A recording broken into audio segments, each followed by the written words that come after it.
Hey, it's me, Jesse C. And this video is actually kind of a continuation to my last video on the Ultimate Marvel Universe. I'm kind of like analyzing both of the reboot universes from both Marvel and DC. You don't need to watch that video, but I do think it enhances this one. So in virtue of that, do know that there's no preamble, we're just gonna get straight into it all.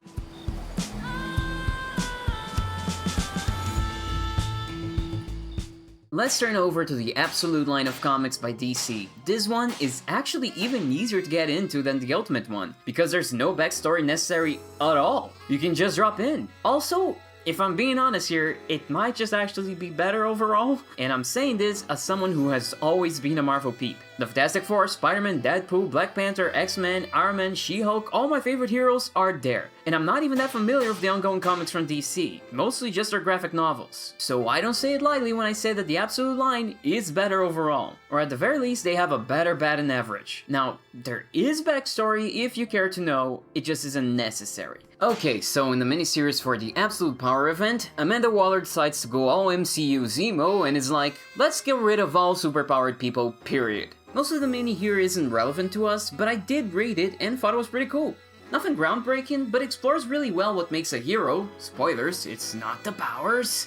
Anyway, important to us is that the Flash learns Amanda is building a multiversal army, so he's forced to cut off their universe from the multiverse. Except in the Comet Rush, he ends up doing so seemingly permanently. Which brings us to the DC All-In Special, which acts as an abrupt single-issue setup to the Absolute Universe. It's honestly not that interesting by itself, and it kind of barely makes sense. A lot of it is loosely connected and you can barely follow the supposed logical through line. Darkseid, the DC Thanos, which is actually the character who Marvel ripped off to make Thanos, so it's more like Thanos is the Marvel Darkseid. Okay, I lost the plot, let me start the phrase again. In this issue, Darkseid breaks into the Justice League's new watchtower and says, "Fight me!" So they kill him! Not even joking! Boom! Absolute universe! Okay, so there's a second half to the issue that does explain what the heck was going on there. Essentially, closing off the multiverse sends him into a rampage for some reason. He makes a miracle machine that affords him one wish, and he wishes to fuse with Spectre. Okay, so, Spectre, whew.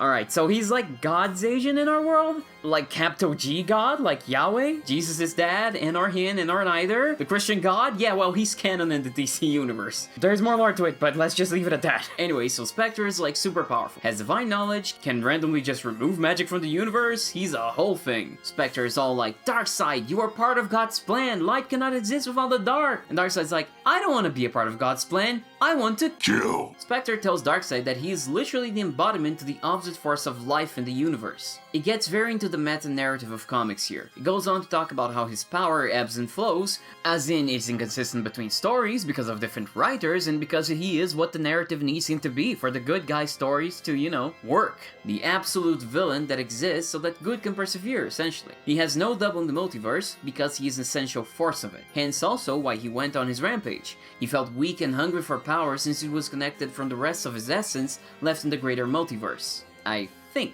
It's all very vague and abstract. Also barely explained and mostly convenient for the things we need to happen. So it's all like, okay, so I'm always going to exist in some way, but if things keep being the way that they are, I'm just going to be a footstool for the superhero stories. So instead, I'm going to die. Like I said, it's very meta. This reads essentially like Darkseid being done if all main superhero comics just go on forever and ever, with him being passed around from writer to writer like a blunt. And he's like, let's go somewhere where things can change meaningfully. I dig it. It's a really cool idea, even if the story isn't executed that well, to my taste. And he can begin again alone, in a world of his own creation. One that, unlike the main DC one, who is driven by hope and life, will be driven by challenge and turmoil. If that last part doesn't make a lot of sense to you, it doesn't to me as well. I don't really get how him dying gives him the power to create another universe. Doubly so when the Spectre is separated from him before he dies. Like, I get that he's like the embodiment of turmoil and stuff, but that doesn't mean he has reality-altering powers, does it? I don't know, it feels very weird. Whatever, it really doesn't matter. Let's get to the good stuff. So he makes a universe where hope is not the norm and just is not the system. A universe where despair and evil reigns and the heroes are the underdogs, having to shine even brighter than they usually did in the main universe just to survive. So, you know, it's like our world, where evil reigns. Oh boy. There's also something of a background story that eventually Darkseid will reform and return to fight the heroes in the main universe after gathering energy from the universe he created, but that's like, whatever. And like the Ultimate Comics, the multiversal plot thread here is not really that relevant or important. So that's the idea of the Absolute Universe. Evil has won and has curbed the heroes by taking away something important to them. Diana lost her people, the Amazons, and is raised in hell alone. Superman never gets to have his Kansas childhood, being forced to see his family and planet die and coming to Earth already as a teen. And Bruce? Well, they took away his money. I know he really got the short end of the stick there. Can you imagine how hard that must be, not being born a millionaire? Truly, he is the biggest victim here. What I like about Absolute is that it's edgy, but it's presentation-wise. Like, sucks, people die and some horrific stuff happens, but it's never cheap. And it's always in service of the story and highlighting what makes these heroes heroes. Diana isn't a jerk just because she came from hell. No. It's because of the life she lived that she has an even stronger sense of justice and gentleness. Same for the others. It's edgy, but not misanthropic, as a lot of edgy works tend to be, like the original Ultimate Comics could often come across, for example.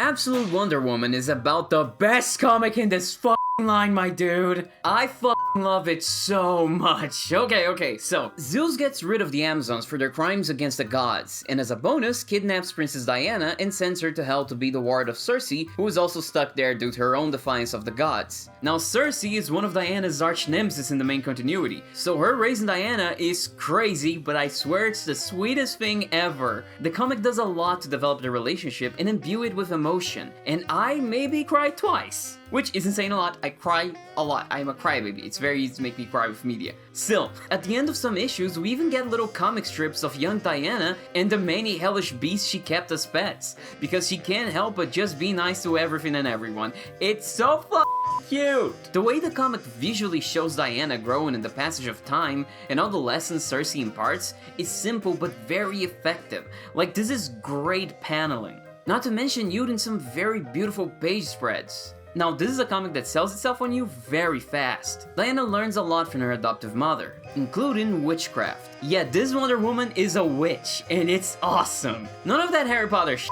This is soak your face in blood and cut off your body parts type witchcraft. And the comic uses her magic knowledge and abilities to their full potential, as Diana is always using magic to cleverly give her an edge in fights where she's completely outclassed. Like during her first fight with the Tetracide, who also, by the way, is such a cool creature. Its name comes from the fact it can kill you in 4 different ways. It presents a problem that Diana can't just hit, so she has to think on her feet. And also hit real hard, while also minding the civilians, because she has to rescue them. And the Tetracide isn't a one-off, the comic just keeps it coming with cool magical creatures and items and lore and so on. But the Tetracide is particularly cool because the magical solution Diana comes up with also connects with the themes of the story, compassion, kindness, trust, and sacrifice, and shows us a lot about who she is, which is great for her introductory story. I also particularly like that Diana isn't the only person that has to do the work to keep people safe here. Everyone has to do their part. Okay, so I got so excited talking about the writing that I forgot to tell you who is doing it, and that is Kelly Thompson. Now, pulling back to the story, the goddesses have a greater purpose for Diana. So Circe is preparing her for the moment she will have to leave Hell to take the fight to the gods in search for her lost Amazon sisters, while also protecting the world. And her fight with the Tetracide makes Wonder Woman enter the absolute world like a shining light in the darkness. Talking about striking visuals, the art is absolutely gorgeous, I love it so much. There's so much depth to the backgrounds. Inhabited spaces have so much clutter and detail, which makes all these spaces feel so real and lived in. And the gods' designs, oh, they are deliciously out there, like Divinity should be. Like, I love the Justice League animated show, but their Hades looked like some guy and I never forgot how lame it was when he appeared. Compare him to this guy.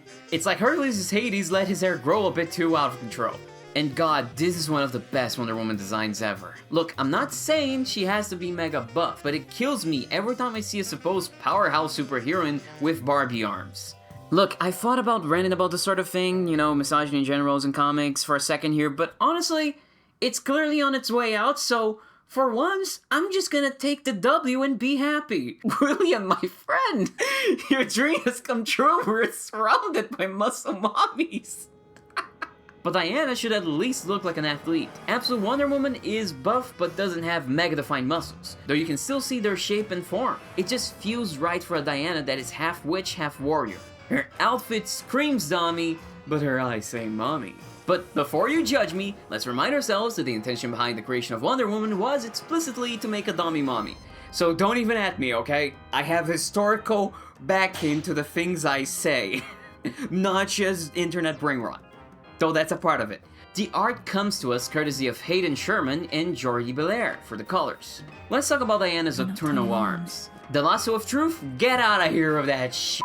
Now it's the Nemesis lasso, and it acts like the Ghost Rider's penance stare. It hurts in proportion to the evil you have done. How sick is that? Fits right into the mythology and the vibe for this new version of Diana by being more aggressive, but still keeping the idea behind the original lasso of the just and good not having to be afraid of it. I actually also like there's 3 lassos that all do different things, and they're all color-coded, which is very nice. I love that for some reason, like, it just really makes me happy that they are. I don't know why. But I'm not gonna explain what the others do, because I'll leave that as a little mystery for you. There you go read it. The Athena blade is her off giant sword that grows in size, and comes out of a pouch to really hammer in that witchy vibe. Thing is, I usually don't like when Wonder Woman has a sword and shield, cause like, her shield are her bracers, and her sword is her arm.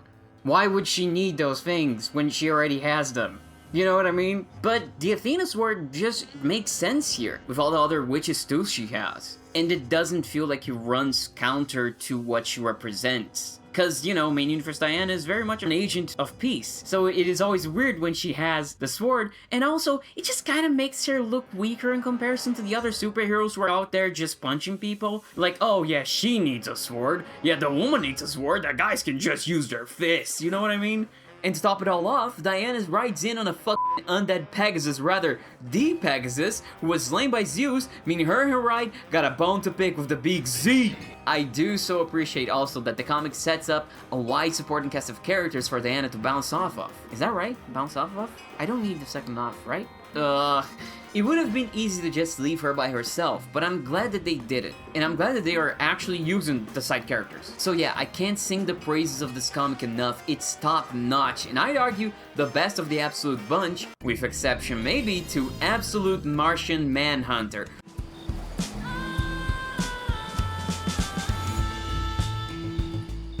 Which is, funnily enough, written by Dennis Camp, who, if you remember, is also the guy who wrote the Ultimates. Like I said, Marvel and DC, they have a bit of an open relationship going on, very into sharing. There is something really wrong on how I choose to phrase things, and I can't quite put a finger on what that is. So yeah, no surprise the writing here is fucking solid then. Though this comic is a bit different compared to the others in the Absolute lineup, because whereas most other Absolute heroes mostly keep the core of their heroes intact, this Martian Manhunter is neither Martian nor a Manhunter. He's a completely different character and thing. And while I can understand and would usually side with people who might be disappointed in this, expecting MM to get the treatment that WM, SM, and PM got, boy am I short. This comic is so unique and competent in its vision that I personally can't be mad. Well, mostly competent, like 99% of the time. We're the Martian mindful.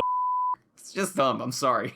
The first issue too, Jesus. Okay, so Absolute Martian Manhunter is about an FBI agent on the Stochastic Terrorist Task Force who gets caught in a random bombing, which leaves him rattled and with an alien attached to his mind. The two partner up to stop an alien invasion by the enemy of the good green alien, a being called the White Martian. Now, this is the kicker. The concept that I thought was so cool. It's a mild spoiler, I guess, but I don't think it's a huge loss to tell you. The invasion is not physical, it is psychic. The aliens do not come from a place in real space, but some kind of world of thought. Even calling it a world or a dimension is a bit misleading because it's neither of those things, it's somewhere else. It's, you know, very conceptual. Anyways, advanced societies produce toxic thoughts. Bad vibes, as a green alien puts it. The White Martian can exploit those thoughts, amplify them, implant them, and cause people to do random acts of violence, like blowing up a coffee shop with an FBI agent inside it. All of this to collapse society's psychic sphere and destroy it. Maybe that collapse means everyone goes brain dead, or maybe it's a societal collapse like any other except the nudge wasn't from the inside but the outside. It doesn't clear up what exactly that means, just that it's bad. It's trippy, it's what it is, like everything about this comic. So it's up to John and the Martian to go around fixing people's thoughts and actions to undo the sabotage done by the White Martian and stop them. Now this all might sound very smarty pants, but to be clear, we do have some exciting action moments here. They just also happen to look like an LSD trip where thoughts take physical artistic form. Now aside from the cool premise that is both very familiar but also very innovative, the fun part of the comic is the interaction between John Jones, the FBI agent, and the alien in his mind, the Green Martian. Their conversations are awesome for a variety of reasons. For one, they are extremely dynamic, with the alien just appearing in random elements of the environment, like newspapers, traffic lights, mailboxes, or whatever else, which takes for visually interesting conversations. For two, the Martian's alien. Not as in from outer space, but like foreign, unlike anything here, unlike anything you know. To talk, it has to translate its ideas to be understood by John Jones. It does that by using words and synonyms to try to get across the idea it means. It speaks in concepts, fractured, and when all else fails, it taps into John's memories to visually convey meaning. So it's a lot of talk that tries to somehow get connotation in without having the connotation in the language. If that makes sense. Does that make sense? I don't know if it makes sense. This whole thing is trippy and I love it. Another unique thing that is a huge part of what makes Absolute Martian Manhunter so unique is the powers that the Martian gives John. It allows him to not just kind of read minds, but smell them, feel them, see them, like they are colors, smoke. It's synesthesia in steroids, which results in some truly trippy pages. But they aren't weird for the sake of being weird, everything is intentionally placed. The lines, their wobble, thickness, and the composition, and the color choice, and everything. Not to sound like I'm wearing thick glasses, a black turtleneck, and a liberal arts degree, but it's that, mon ami. Art by Javier Rodriguez. It is so much weird trippy shit that I'm not even joking, I had a headache by the time I finished reading.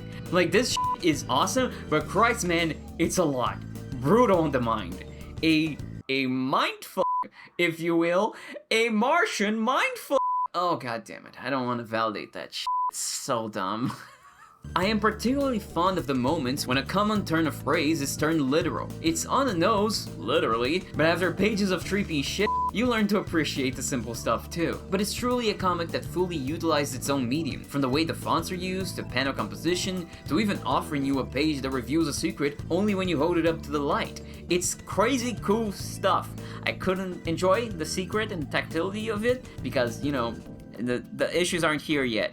I have to get things online. I'm sorry. It sucks. I really wish I could support things properly, but buying things that have dollar signs instead of, you know, real signs, it's not, I can't. Please, DC, Marvel, international releases, make them easier, you dumbasses. Issue 4 is my favorite when it comes to the visuals. John just goes around fixing stuff while the Martian is on the background, literally trying to fix the sabotaged sun. Like, look at these panels. As John and the alien get accustomed to each other, the powers also change. Again, the alien comes from a place where thought is power. He doesn't really obey the rules of real space, so John can kind of just think his way around, and I just love how it's depicted. I guess in a way, it's kind of like the OG Martian turning intangible. I will also note how there's a recurring motif of fire and smoke here, as kind of a repurposing of the Martian Manhunter's classic weakness. Another theme that the series explores is the feeling of alienation and detachment that John experiences relating to the people around him, mainly with his wife and kid, which leads to great panels that I don't think I have to explain. Hell, his co-workers literally nicknamed him the Martian,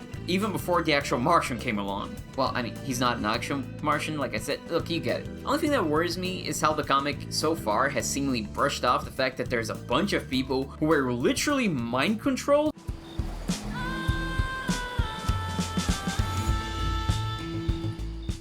Absolute Superman is initially split into 2 time segments, and neither of them is a good time.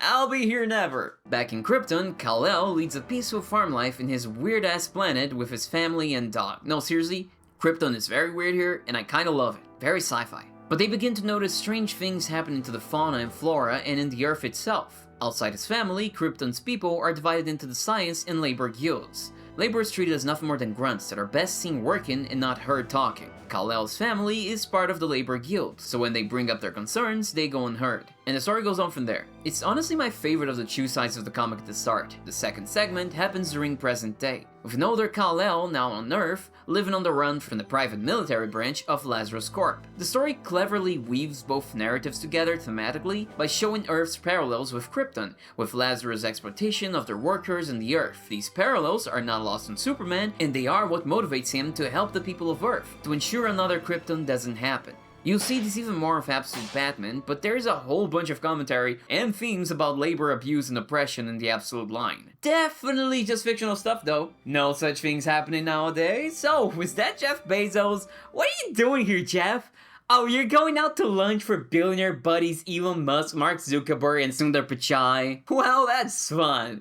Can I get an address? I have a package I'd like you all to open. A plot thread that the series quickly gets into is whether Superman should kill or not. Differently from Spider-Man, this one feels a little trite, I'll be honest. The Ultimate and Absolute universes are interesting because they represent completely corrupt systems. Worlds where you can't just throw an enemy in jail and put them out of your mind. Which, by the way, is a thing that one of the Ultimate comics brings up. The Ultimate is a good comic. The jail is run by the baddies. So what do you do then? So far, this plot thread has felt very cliche. A guy does awful things, Superman doesn't want to get rid of him, yada yada yada, and more people die because of that. Granted, it hasn't resolved yet, so maybe it will curve or resolve in an interesting way. I think the strong point of this comic is just how clever it is about the framing of Superman's mythology and cast. For example, Kal-El's cape is also his f***ing ship that's made of a dust-like material that coalesces into other shapes at will, which I love. I just really love all this sci-fi stuff that this comic has. Like, it really gives some texture to the world. From Brainiac, to the cape, to the technology that the Omega Men use. Downside to this, that the cape also has an AI named So, which I feel doesn't really add anything except occasional meaningless narration that I'd rather not have. Okay, so some minor spoilers here that again aren't ruining any surprises. Lazarus is headed by director Ra's al Ghul, which you should have guessed by the name, right? And a really thematic but also really funny thing is that the upper echelon of Lazarus is named the League of Shareholders. Isn't that the perfect villain for a labor-focused Superman? No, but really, Raz is massive here, and his intro already sets him up as the kind of villain you just want to see get absolutely destroyed. Yeah, I'm back on these puns. I know it's been a while.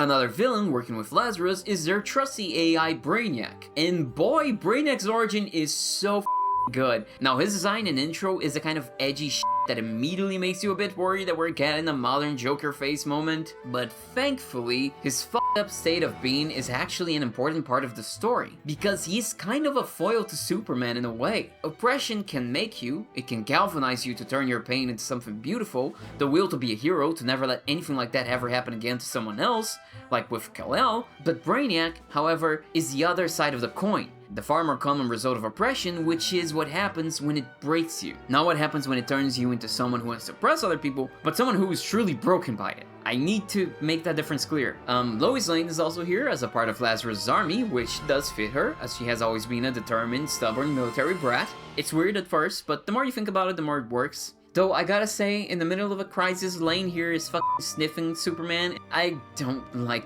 that kind of romance writing, I'll be honest. Jimmy Olsen's also here as a member of the Omega Men, the resistance group that fights Lazarus, and the Omega Men are pretty cool, visually and otherwise. When their leader isn't committing workplace abuse, that is. Though I guess he's had it coming for a while now.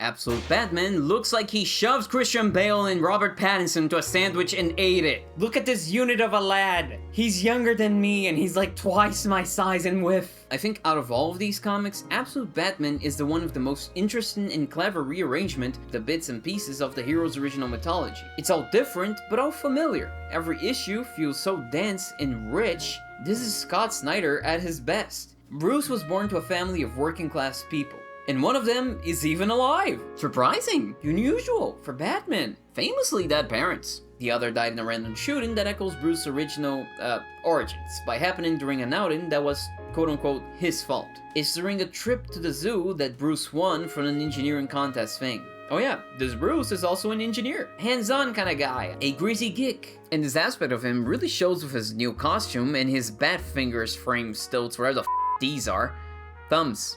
They're bat thumbs. They have hooks at the ends, being modeled after real bats' limbs. Uses them in a number of versatile ways, like to scale, to fight, and to hang loose. Much like Absolute Wonder Woman, this goes to show that changing your hero's equipment goes a long way to keeping them fresh, and does absolute wonders to also enhance their new character. See what I did there? Absolute wonders? I should have done that on the Wonder Woman segment. I'm so stupid. This Bruce is also considerably less alone right out of the gate, even though he does try to distance himself from people still. So don't worry.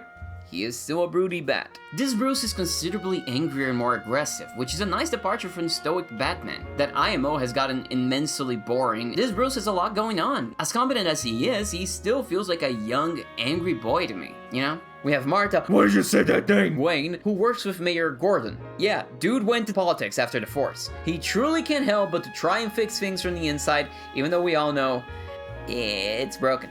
Yeah, you just got it. It's broken. And Barbara's also here following in his footsteps by being a cop. And a really cool change here is that Bruce's whole gang of childhood friends is composed of his rogues gallery. The Penguin, the Riddler, Killer Croc, Harvey Dent, Catwoman, and it's great to see how tight they all are. Can't wait for nothing to go wrong with them, ever! I particularly enjoy how we get to see some background relationship stuff between Selina and Bruce. If they end up at odds, it will be way more believable for me when Bruce inevitably lets her get away, because, let's be honest, it was always kind of weird how the guy that loves going around breaking criminals' bones always lets the burglar off easy. Or gets her off easy, eh?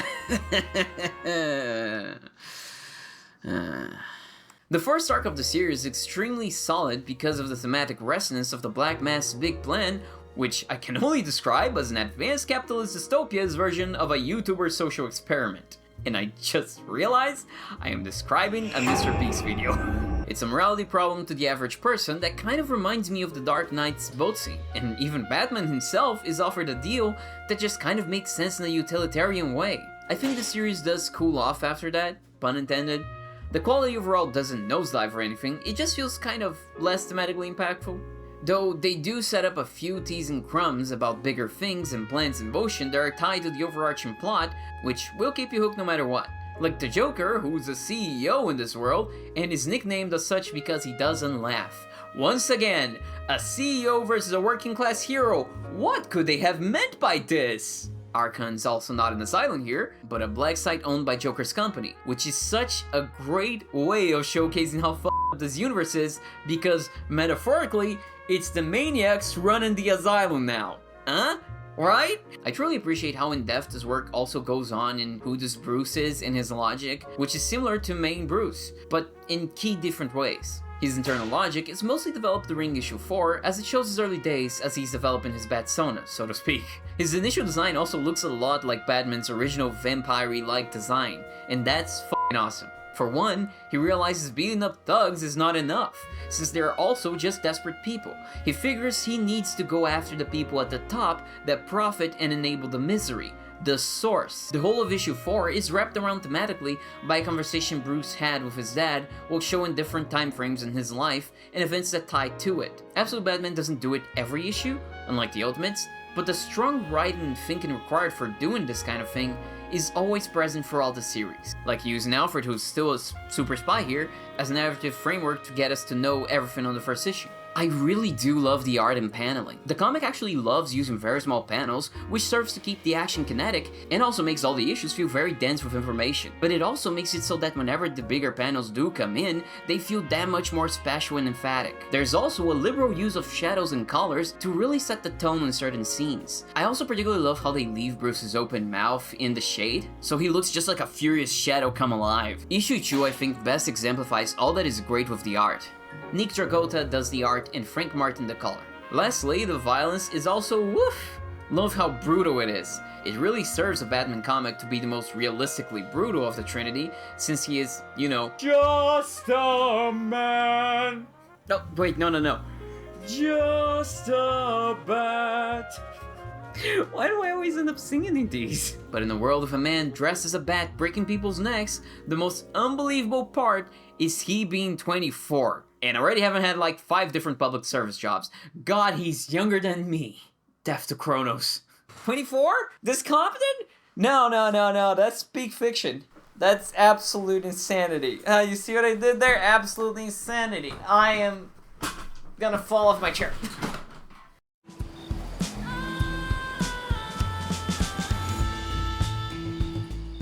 Absolute Flash is the one comic in the Absolute line that is just kind of there for me, at least so far. It's not bad, but it hasn't hooked me yet. It follows Wally West, the child of a military general who has recently just lost his mother. He's aloof and doesn't have that much of a good connection with his dad, differently from the great one he had with his mother. So he's an anxious kid that kind of just wanders around. He has no friends due to being an army brat, what with all the moving around, though at the start of the comic he does make one friend on the current army base he's in, scientist Barry Allen, who's working on a secret project. Things go wrong, as they usually do these things, and Wally gets his powers but ends up on the run from the military. Something really f***ed up happens here, by the way. I'm not gonna spoil it because I think it's a really good, shocking moment when you find out, but wow, dude gets no breaks in whatever universe he's in. Eventually, he teams up with another military experiment, Gorilla Grodd, who seems to fuel other escaped military experiments. And we end up with a kind of villain of the week setup like in the Flash TV show. I'm guessing Wally will feel responsible for the mess that gave him his powers that also allowed the escape of other metahumans, and will decide to go after them.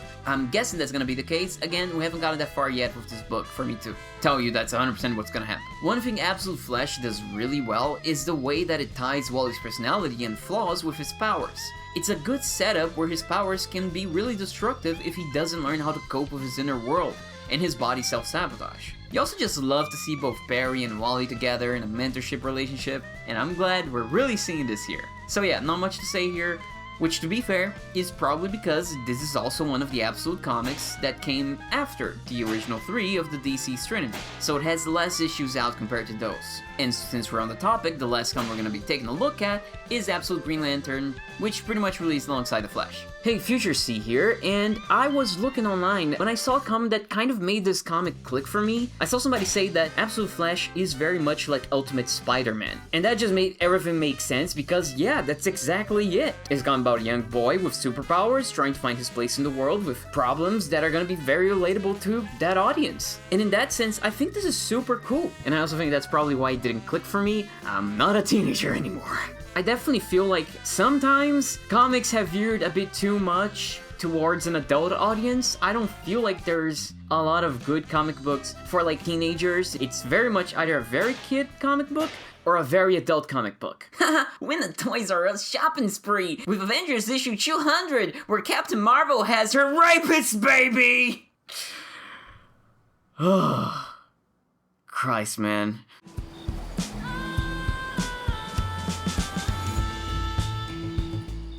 This one's a toughie for me. It has a really interesting and mysterious setup, but you're either going to be very into the writing, or you're going to bounce right off of it. The story begins with Dizzy Hall Jordan walking along a road in the desert with a up black hand he's barely in control of. Meanwhile, a spaceship has dropped on top of a town miles away. We then get flashbacks to the past, as we learn that the other would-be lanterns from the main continuity were all part of a friend group with Hal, and all of them were in that town when suddenly it was encased in a green force field. An alien named Abin Sur appeared and proclaimed that judgment was in progress, and seemingly dematerialized Guy Gardner and a bunch of people. Right off the bat, we get high stakes. Everyone's in danger, and even though Hal made it out, something has clearly happened to him. The rest of the comic is a drip feed of answers, so the main appeal at first is just figuring out who died, what happened, and why. And this is where my first problem with the comic comes in. Curiosity isn't enough to motivate you to keep going with the comic. Unlike the Absolute Trinity, this comic takes far too long to engage emotionally with you, which makes the pacing feel sluggish because all we're doing is waiting for the answers, instead of enjoying our journey to them. It would have gone a long way to get us invested in the comic if it tried to show more of the horror of the situation inside the Green Dome, which the comic only hints at via dialogue, saying supplies are dwindling and people are just straight up disappearing. We don't see any of that or feel desperation with the clock running out, which is why the comic only truly seemed to hook people around issue 4, when we get a lot of answers and character drama. The art is good, the character designs being a highlight for me, they all look very modern and cool. I also really dig the extra effort that went into making them very different people. Again, not just in the art, but in the writing as well. Hal's an insecure toy seller, John's a smart, self-assured doctor, and Sojourn is divorced. And gay! The two best traits! Also, Guys doesn't win. That's a pretty unique trait too, being a Kansas song. But back to the art, it's tough for me because it can look awesome, but it can also look really f***ing rough sometimes too. And don't get me started on how it insists on doing this lazy-ass blurred background, and you know how much I like backgrounds. Now, it's an aesthetic choice that admittedly does give the comic a very movie-like energy, like we're seeing things from the perspective of a camera, but it just doesn't do it for me personally. As for the writing, well, it feels clunky. But the worst part for me is how forced the events can feel. Look, I'm going to spoil a little of the first issue here, but if you care about first issue spoilers, I just don't know what to tell you. Get therapy or something. Learn to enjoy the journey and not just the dopamine of surprise. So the first issue is the worst to me. The diner scene in particular. Like the story keeps saying, be without fear, and yeah, both Hal and the patrons act like they lost all sense of self-preservation. Hal exposition dumps while dropping more red flags in an NRA convention, while the patrons are just so bizarrely aggressive towards someone who is clearly an unstable and dangerous individual. Now, to be fair, it is mostly just this one macho guy, but the waitress is also crazy. Now, you can reasonably justify all these choices as realistic by the characters. The dude that escalates, Hal being so traumatized that he isn't thinking straight, and I wouldn't argue against that, but the story clearly wants us to see this as something of a tragedy, in the hand as a malicious cursed thing that is driving this, but it's hard to feel all that when you're just left thinking about how stupid everyone was acting, you know? With all that said, it all does progressively get better. Everything after issue 4 I have just really liked. The pacing is significantly better, everything is tied together in some way, and we get a lot of unexpected reviews and twists about what happened and so on. We also start getting into the spectrum of light stuff and how the characters' struggles and personalities relate to it, in an esoteric and philosophical way. I'm not going to spoil this part because it's such a huge incentive to read this comic, but it's a very different idea from Space Cops, but it still does relate to the original metaphorical ideas behind the spectrum of light. I really enjoyed it. It's like alien philosophy. So that's it. Those are all the Absolute books currently out, and there are more on the way and even more issues that have come out since I began making this video that got delayed because I got sick and then had to pull some teeth and rest, and so on and so forth. Life. So I highly recommend reading the Absolute line of comics for sure, particularly Wonder Woman and Martian Manhunter. Absolute Batman has kind of been hogging a bit of the spotlight, and for good reasons. It is good, but I implore people to give the other books a chance because they're also just too good. So, key takeaways? I think the line also beats Marvel's Ultimate Universe. Without getting too much into the weeds of it all, I think it's because the pacing of Absolute is overall just way better. Most of the Ultimate books feel like they take too long setting things up. And 2, I think the Absolute comics do in general take the better approach of an alternate universe reboot by changing things up radically, but still keeping the heart of the characters. Shake up what has gone stale or spoiled, while keeping what we love so much about them. And the comics of the Ultimate line that measure up, in my opinion, are all the ones that do just that very well, like Spider-Man and the Ultimates. Last takeaway is that Dennis Camp is literally the GOAT. Like, the best books on both of those lines right now are literally his. Like, what the hell? And I'm told, like, the other comic that he did is also really good, so I will definitely check that out at some point. See you later. Back. We'll not tolerate drowning here. Don't worry, we're here to save the day. Also because it's someone's birthday. No! Not in the lava! No! Bitch! That's that.